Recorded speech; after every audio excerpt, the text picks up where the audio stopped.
हर साल 2 लाख से भी ज्यादा बच्चे मुस्कुराने की काबिलियत के बिना पैदा होते हैं और उससे भी बुरा वो ठीक से सांस नहीं ले पाते। 99% लोग कुछ ऐसे पैदा होते हैं जो अपनी नाक के जरिए सांस लेने में पूरी तरह काबिल होते हैं, लेकिन बाकी 1% कुछ इस तरह दिखते हैं जिनके होंठ या तालू फटे होते हैं, जिससे बड़े होते हुए इन बच्चों की जिंदगी बेहद मुश्किल बन जाती है। और गरीब इलाकों में ऐसे कई लोगों के पास इलाज पाने का कोई रास्ता नहीं होता। मतलब इनमें से हजारों लोग सर्जरी का मौका मिले बिना ही बड़े हो जाते हैं।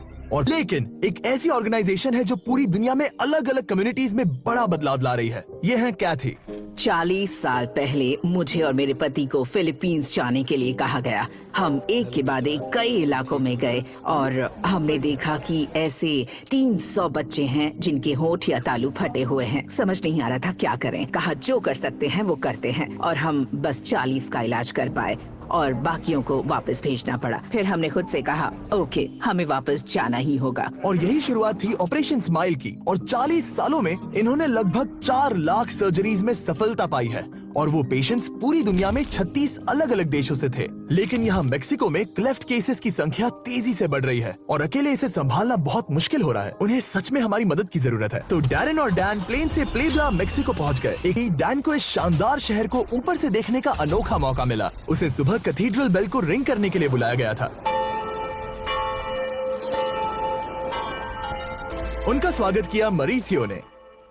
मैंने ऑपरेशन स्माइल शुरू किया था 11 साल पहले। नॉन प्रॉफिट्स में जिंदगी डेडिकेट करने की कई वजहों में से एक वजह है क्योंकि मेक्सिको में ऐसे लोगों की संख्या बहुत ज्यादा है जिन्हें असल में किसी भी सर्जरी का मौका मिलता है। मैं एक छोटी बच्ची से मिला था और जब वो हमारे एक सर्जरी प्रोग्राम में आई थी तब उसकी आंख पर चोट लगी थी। वो अजीब तरह से बात करती थी, इसलिए उसे पत्थरों से मारा था। वो देख मेरा दिल टूट गया। ये क्लेफ्ट के कई परिणामों में से सिर्फ एक है। मैं हमेशा कहता हूँ हर पेशेंट के पीछे एक कहानी है और हर कहानी के पीछे एक इंसान है। और मैंने फैसला किया कि मैं मेरी जिंदगी मेक्सिको के क्लेफ्ट के लिए डेडिकेट करूंगा। हम एक छोटे बच्चे से मिले थे और वैसे प्यारे बच्चे से मैं अपनी पूरी जिंदगी में कभी नहीं मिला, लेकिन उसका चेहरा बुरी तरह से बिगड़ा हुआ है और ये बच्चा बहुत ही खूबसूरत और प्यारा है। पर ये जानकर दिल टूट जाता है कि बड़े होते हुए इसे लोगों की कितनी परेशानी सहनी होगी। इस पेशेंट्स में से एक है इमैनुअल। 17 महीनों पहले इसका बच्चा बायलैटरल क्लेफ्ट पैलेट के साथ पैदा हुआ। ये हेरोनिमो का बेटा है, एक सिंगल फादर जो चियापस के देहाती पहाड़ों में रहते हैं। इन्हें इलाज का खर्चा बहुत भारी पड़ रहा है क्योंकि ये अपने बेटे को सहारा देने के लिए बहुत कम पैसे कमा पाते हैं। मतलब कि इनकी इकलौती उम्मीद है कि ये एक बस से 17 घंटों का सफर तय करके प्लेबला में जाए और सर्जरी कराने में चुने जाने का मौका पाए। और अगर चुने नहीं गए तो अपने बेटे के लिए ये मौका पाने का हिरोनिमो का आखिरी चांस हो सकता है। मैं बस सोच ही सकता हूँ कि उन पेरेंट्स को कितना दर्द होता होगा कि उनके बच्चे को सर्जरी की सख्त जरूरत है पर वो खुद उसे वो नहीं दे पा रहे हैं। और जब हमने देखा कि ये इन परिवारों के लिए कितना मुश्किल है, हमें मदद करनी ही थी, तो हमने 100 से भी ज्यादा सर्जरीज के लिए पैसे देने का फैसला किया। और अगले ही दिन परिवारों को छांटने के बाद पेशेंट सिलेक्शन का वक्त आ गया था। हेरोनिमो बहुत ज्यादा बेचैन था क्योंकि उसे यकीन नहीं था कि उसके बेटे का सिलेक्शन होगा।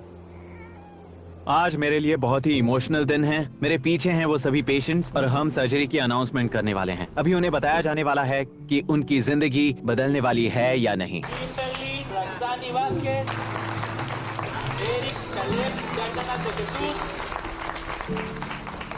97 पेशेंट्स पहले ही सिलेक्ट हो चुके थे और हेरोनिमो की उम्मीद टूट रही थी।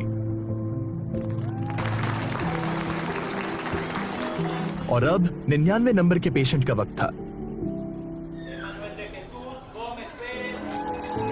उन्होंने कर दिखाया। देखो उनके चेहरे पर कितनी राहत है।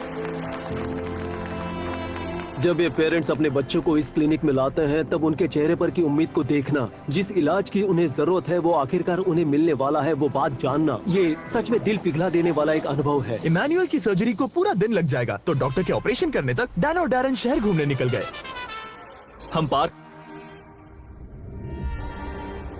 इमैनुअल की सर्जरी पूरी हो चुकी है और ये पहली बार होगा कि हेरोनिमो अपने बेटे को हंसते हुए देखेंगे।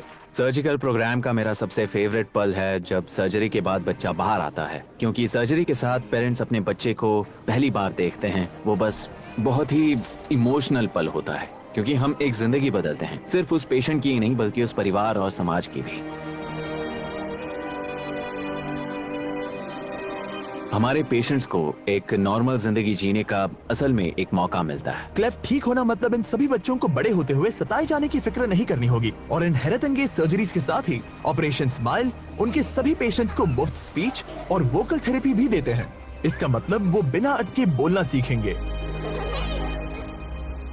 पर हमारे पास एक और सरप्राइज था। कैथी ने हमें एक यंग नर्सिंग स्टूडेंट के बारे में बताया, फर्नांडा, जिसकी 17 साल पहले ऑपरेशन स्माइल ने मदद की थी। मैं इसीलिए नर्सिंग की पढ़ाई करना चाहती थी क्योंकि मुझे मेरे जैसे बच्चों की मदद करनी थी। जब तुम घर जाओगी तब उन्हें बताना कि अब उन्हें खर्चा उठाने की जरूरत नहीं है। हम तुम्हें फुल स्कॉलरशिप देने वाले हैं और हम तुम्हारे नर्सिंग स्कूल का खर्चा उठाएंगे। मुझे लगता है तुम एक उम्दा नर्स बनोगी। Thank you. बहुत बहुत शुक्रिया।